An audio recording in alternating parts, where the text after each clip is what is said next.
Ladies and gentlemen, welcome back. It's time for day 2 to continue here of the MLG Winter Championships. We're here on the red stream. I'm djwheat. And I am day 9, and honestly, this is a match that a lot of people have been looking forward to. Yes. Especially given what we've been seeing at this tournament, which is a lot of one-sided series. Like, shockingly one-sided. There has been no 5-game series at all. None. 3-0 has been a number that we have seen.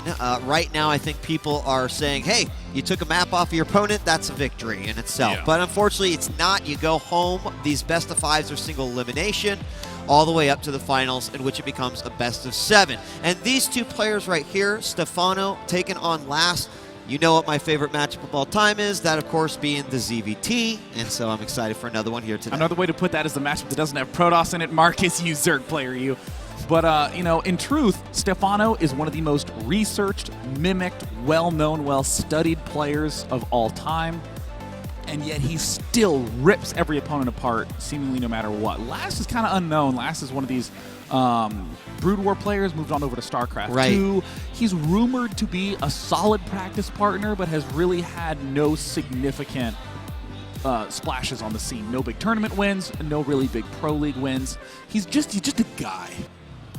A guy that qualified to make it here, and still a guy that's going to stand in the way of E.G. Stephano if he wants to make it through. And I think we even talked about this during the pregame show, is that he's still one of those names last where he has the potential to make that name for himself, but of course we just haven't necessarily seen it yet. So, you know, one other thing I want to comment on is that Stephano going into this one, tweeting, he says, you know, hey, I think I've kind of figured out the ZVP late game. And obviously we're not going to necessarily be seeing it here, but it makes you wonder how much time he's obviously been putting into the game, which I suspect is quite a bit, but I'm hoping that we do see something a little bit different out of him. And, you know, something else that was interesting is this morning we actually saw Life versus Minigun, and Life basically did 3 Stephano builds, like early, you know, Speedling, Roach, off of the 3 bases, and so he's kind of gone back to even an early Wings of Liberty style. Anyway, it's just so interesting to see all the ways that things are developing throughout this competition, but I'm sort of hoping that we see some maybe Leenock-esque style play out of Stephano. I mean, Zerg versus Terran I really think is the matchup where it's most unclear what the Zerg player should do, because for the first 10 minutes, looks like Stephano has just received a sign. A book? You know, in the first 10 minutes, Zerg doesn't really have anything new, except for Burrow and Overlord speed. So, still, it's the same sorts of issues you have to deal with. Hellions, Banshees, Marines, Marauders, all that good stuff you have to have your kind of typical defense set up for. But then when you hit the mid-game, suddenly your Infestors have this projectile. They're not as strong as they used to be, and Ling Infestor, as everyone knows, is the style Stephano pioneered, popularized by winning IPL 3. And now here, you have these projectile, frickin' not so great Infestors. Yeah. That are slow, and then the Ultralisk, the damage type is a little bit different. Mutalisks are not Stephano's forte, although they're much, much faster in this setup. So I actually do not have any clear prediction as to what Stephano will do, except perhaps for Roach Hydra, which we've seen him do in Wings of Liberty some as well. Let's talk a little bit about last. Obviously, we've been spending a good amount of time talking about Stephano, and that's partially because he has a history. He has, you know, these games that we certainly play off of. Here we have last, and as you mentioned, an opportunity. You know, how many of the players that did make the transition over from Brood War to StarCraft 2 have had the opportunity to compete on an international level in competitions outside of Korea? Well, the answer is not that many. And so he kind of already becomes a statistic of one of these pro league players who has the opportunity to come in and you know, do something about it. But as you mentioned, there's really not much of an achievement list to go off of as far as last is concerned. Yeah, and I mean, you think, though, that MLG has been a real proving ground for a lot of Korean players. Right. Hart, who was on Complexity. You have Ganji had a lot of success in the MLG's Noblesse, made an amazing run in one of his first ever early tournaments. So there is a history of players showing up to these types of tournaments and performing quite well, because there is a big contrast between a lot of the Korean leagues, which is show up and play one best of X on one day. And this is multiple games over multiple days. It's a lot more about your general well-rounded skill. So given that that's more in line with qualifiers, I do anticipate that Last has had plenty of time to prepare for Stephano specifically, and then has that good general game sense to propel him forward. Right. I mean, to go off your point, Stephano has been in Korea, has been playing in Pro League. He's not got any sort of a style that you can't find or research, and that can certainly play into this quite well. The other things too is just experience and Heart of the Swarm overall. Now, just to bring everyone up to speed, by the way, these are the final rounds of the round of 32. Yes. After that, we're going to be discussing a little bit about what we're going to see in the round of 16 and going directly into those games. So as of in a few hours, we're going to go from 32 players all the way down to 16. The 16s that have advanced have already won themselves $1,000, and as they progress further, could get a piece, or a larger piece rather, of that 75K. Yeah, 25K for first. And, looking at the brackets right now, there's some interesting statistics to bring up. No Terran has lost a series yet, except Marine King Prime, who lost to Jockji, who's Right, also another Terran. Terran. So in essence, Terrans are not losing to anyone except other Terrans. If for some reason Stephano was able to defeat Last in this game, it would be the first falling of a Terran player. I mean, for the most part, people are saying that Protoss is the strongest in Heart of the Swarm, Terran a little bit behind that, and Zerg is way down low. But Marcus, I don't believe them. I think that based off of the perception and the results that we've seen, it's fair to say that, Sean. But again, and I don't mean to Zerg fanboy out here, but watching Leenock yesterday was Yeah. it was like, oh, wait a second, all those people are wrong. There's something there, and I feel like every single race and every single matchup has that. I mean, think about it. We're 3 days out. I love to comment on the fact that no one used the Warp Prism for the first 8 months of Wings of Liberty. You know what? People were like, hey, man, that thing's pretty awesome. We should totally use it. And then what happened is Warp Prism play. And no one even really used the Infestor a lot for the Exactly. first year of Wings of Liberty. It was all Roach, Hydra, Corruptor, huge mass armies, Ling, Baneling, Mutalist. Only recently has the Infestor really been a huge thing. So in my eyes, I feel like Protoss and Terran are the most clear on how to use the Heart of the Swarm units. Zerg is far and away the least clear. I mean, Swarm Host, Sure. great value. A lot of times you'll open the units lost tab and see, 7,500 lost for Protoss and 1,800 lost for Zerg, Right. like in those Leenock games. Yeah. But also, Swarm Hosts are equally awful at defense, so, opening up with those and then getting dropped anywhere. Bad. Oh my god, that was loud. I'm so sorry. I didn't realize the fart noise would resonate so loud in this hall. But I'll keep that in mind for a really dramatic moment coming Just in up. case there's any opportunity for it to come out yet again. Yeah, but I mean, Burrow, layer tech Burrow. Roach pushes with Burrow is now a thing that you can do versus Terran. Right. I mean, we even saw Cats successfully do this against White Raw in the King of the Beta tournament. I'm excited for this game to start. I don't know if we're any closer. It looks like just figuring out some last minute things. Oh. So if the players are ready, we're going to go ahead and get some confirmation from them, make sure that we are okay. And then if we do, we're going to get started in this matchup. Akalon Waste is going to be. They're all ready? Everyone's ready? They're ready. Everyone's ready. djwheat, are you ready? I am so ready. Let's do this. Akalon Waste is going to be our map. Very technical map. No clear center at all. There's a huge slit right down the middle. The two watchtowers cover either half of that. A lot of the map is about managing the counter-attack paths at the top and bottom side. But I think most significantly of all, it's very easy to get 4 bases on this map. Let's introduce our players. Sean, here in the northwest position, excuse me, the southeast position, as the Blue Terran. Ladies and gentlemen, give it up for Last. I like the way you messed with our observer, Marcus.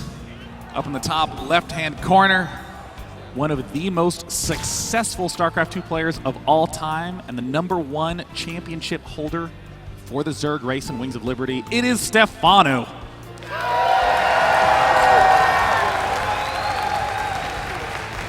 Obvious fan favorite here, but Last could pick up a few followers himself with the victory, and I mean, I really just have no idea what to expect, and that alone is creating some excitement before we're even really getting into anything here, Sean. Marcus, there are a lot more people rooting for Stephano right now, and that is hard. Come all the way out here jet lagged, and then to hear the huge roar of excitement. Ooh, yeah. All right. Look at that, Marcus. It's a proxy barracks. Followed up by, a refinery. It looks like he's going to be going for the Swift Reaper harass that basically outright killed Bly yesterday in Flash versus Bly. Yeah, and of course, with the lack of an add-on needed for the Reapers now in Heart of the Swarm, suddenly a whole new ball game, early game for the Terran. And just to note, the hatchery did go down first, which is pretty common in the ZVTs that most players are playing these days. But now with, of course, some of these minor changes, there we just now see the pool go down. So keep in mind, a few additional drones were squeezed out there before that pool was even dropped. And now that the Rax is done, just waiting for that gas and that first Reaper, it's already begun. Love this Overlord placement from Stephano. Allows him to spot if there's any shenaniganry coming up. It looks like Lass is going to be poking around with the SCV. And Willie, wow, that's a weird spot for the bunker to go down. Obviously, it cuts off everything in between the two bases, but this is an easy trip for the drones to make, and now they target fire the bunker, and it's going to be forced into cancellation. It is. That SCV is not done quite yet. The first Reaper should be on his way over any moment. He's seconds away from completing. And there we go, inside the mineral line. Cancellation of the first bunker, but the second one is going to go down, and here comes the Reaper. It's going to make it very, very hard to fire that SCV, but it needs one last hit down to 5 points of health. One drone goes chasing. It's pulled back. And he's going to go ahead and drop the spine crawler. Oh, he does get it. Stephano's making this look easy. There is absolutely no concern at all for Stephano. He's just going to be building all the geysers. Last is wondering why on earth there are so many things building at the front. Reaper is going to be completely ineffectual in this game. Yeah, here comes the second one. This could allow him to apply a bit more pressure. He's got the Lynx on. Very limited amount of creep here, Sean, but I think that once this spine crawler finishes, obviously there's one last choice that's inside of the main. There's not a queen there, but this should be cleaned up pretty well. And let's talk about the implications of, the fact that what damage was done. 2 workers were killed, a couple of Lings. But what do you think about where we now see Last? They put him behind him. Well, I mean, even Stephano's going to see this as well, that with the speed that these Reapers showed up, it's got to be a proxy barracks. And with it being a proxy barracks, it's real hard to transition back to barracks play. So Last is doing all this fancy micro and all that stuff, but in the meantime, you know that Mech is going to be the follow-up choice for the Terran. And he baits these Reapers inside, really only to get clear hits from that Queen. Now he's going to sandwich them. They'll go down that cliff. He's going to have to pull some additional drones, but don't forget the spine crawler at the bottom allows him to have a little bit of freedom. Now, the speed of these Lings is about to finish up, and once it's done, I think these Reapers' job is most certainly going to be finished, but they're going to continue to try to harass as much as they can, and speed is done now, but no commitment from Stephano, and it looks like Last is going to give up on his venture here. Super fun opening from Last. I mean, devoting that much time to building those extra Reapers does mean that he had plenty of minerals, so now we get the very fast 3rd command center. The Widow Mines coming out. Not really going to be able to do a huge amount, but getting out just one is enough to make Zerg think twice. Now, of course, this also introduces a new gameplay mechanic, Sean, which is, taking one Ling and moving it up the ramp, because this could happen right here. Oh, nice split by Stephano. Only 2 of those Lings are targeted, but there we do see the bunker is down. Nice job by Stephano, but I think he might be stuck in here if he's not careful. Yeah, the Lings are going to have to depart. Speed Reaper's looking so good. And now on Stephano's shoes, Stephano has a lot of money, not a lot of gas. Really either needs to get all his geysers going right away or needs to get all of his expansions going right away. What a wild transition from Last. He's actually getting 2 extra engineering bays right now. So he actually can set himself up for a solid 14-minute timing push. You don't get these 2 engineering bays because you want to do a +1/+1 attack. You do it because you want a +2/+2 attack. There really will be no units for Last when +2/+2 is out. All right, well, we've got a couple of Hellions now fit, and staying on 2 base is Stephano. We don't even see a lair started yet. But of course, we do have the double Evo going down. And it looks like a drone's going to be moving out to take this third. He's going to choose to take the base below his natural. And what do you think about this base in relation to the one that we can call the pocket third? Well, really, if you're going for this base, it's a lot easier to defend against annoying drop harass, because it's a lot clear of that, you know, if he's dropping your third, then the only next vulnerable target is the second base. So it's honestly just an all-around much easier defense against this sort of thing. And also it has a nice wide open space where you can do the sort of surrounds that Zerg wants to do. That Roach War not quite done yet, but it will be done momentarily. The Reapers, unfortunately, no longer as effective versus buildings as they once were, and that third is going to be able to go down. This one Spine Crawler in the middle as the creep starts to spread too, like that. It obviously defends here at the natural as well as a bit into the third, but Roaches should be on the way, and there it is, 3 coming out while Lair is begun. Wow, 4 barracks in production, but still note these barracks aren't going to be done in time to make units that will be 1-1 upgraded. It's going to have to be 2-2 is the timing push, which is very typical. This is how Bomber wins a lot of his games, and it looks like it actually will be some form of Roach Hydra from Stephano. He's already getting a lot of Roaches constructed, getting a lot of the Roach upgrades, which I like quite a bit on this map. 4 bases, very easy to hold, so let's just go ahead and take them early and use these mobile units, the Roaches, to take them all out. Roach is now trying to control some space, at least taking over that first Zelnaga tower, getting rid of those Hellions. The Hellions really didn't do anything on an aggressive front other than hold the natural just outside of Stephano's base. We now have 1-1 underway, about to complete for Stephano, and the third is down for last, so he's certainly keeping on top of things. We now see over in his base, all of those racks are finishing up, dropping those add-ons as he gets a few reactors, and he's got 2 tech labs on. You know, things are looking really bad in last base. Look at this. The armory just started, but 1-1 is already done. If you actually click on the top 2 barracks, you'll see that last has a bunch of units queued up at both of them. He's actually playing very, very sloppy mechanically, so if he cleans that up, he can actually get himself another 2 or 3 extra barracks with the amount of money that's stockpiled up in there.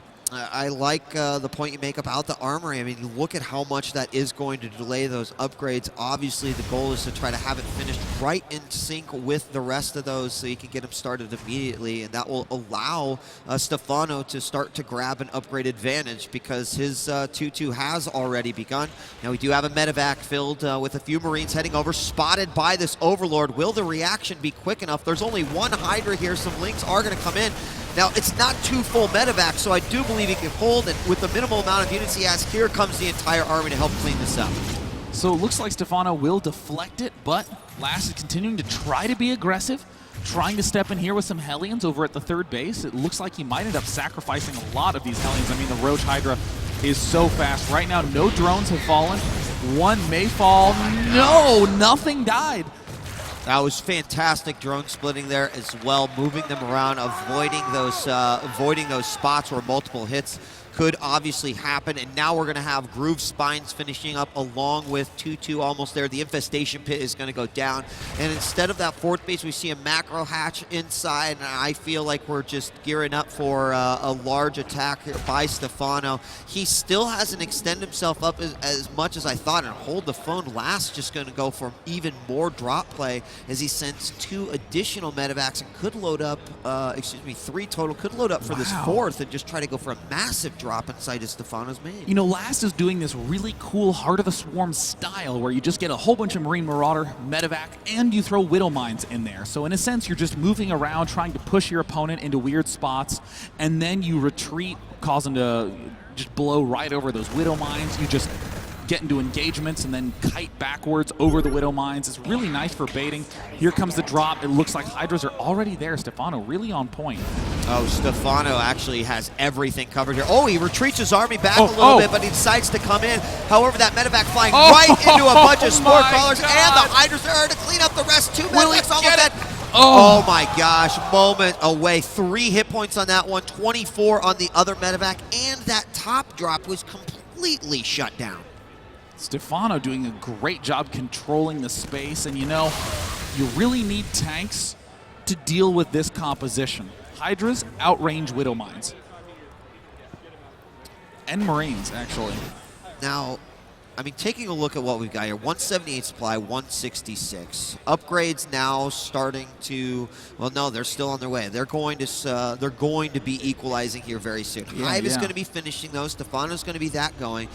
What does he do to add on to this? Does he just go Viper? Really rely on that blinding cloud to let his army clean it? Yes, Marcus. He goes for those Vipers. Vipers are fantastic for bolstering Roach Hydra. I mean, you just drop everything down to range 1, and then anytime things retreat, you can immediately abduct the medevac. So you can do the slow pick off of units. Oh no, Last moving out. Look at this, he only has 2 tanks. He has 10 Widow Mines, which means he must get Stephano to connect in a terrible way, but Stephano looks like he is not going to have any of that. Continues to maintain solid engagement angles. Yeah, those 2 tanks now sieged up, but a couple of spine crawlers have been put down here to try to help with the defense. Waiting for those Vipers to come out. Only 1 out. It's currently funneling some energy. Now we're going to have a drop onto the low ground so he can begin to attack this third. I love the setup that Last has here. This is probably the most impressive thing I've seen him do all game. And here goes Stephano. He's running in for the kill. Well, it looks like he's trying to pick off as many of these frontline units as he can. He's going to be forced to retreat. 14 Roaches in production. Last has the correct angle, trying to get those Widow Mines to step on in, but these medevacs are very vulnerable. You can pick off the weakened medevac. It's still so weak, and it has units inside of it. Now what's he going to go for? He goes and grabs the siege tanks, and with only 2 siege tanks there, if he gets them both, all he's got to do is remember that those Widow Mines are on the ram. Oh, well, there's no blinding cloud. It looks like the Roaches try to step in, but they're going to eat a lot of those Widow Mine shots last.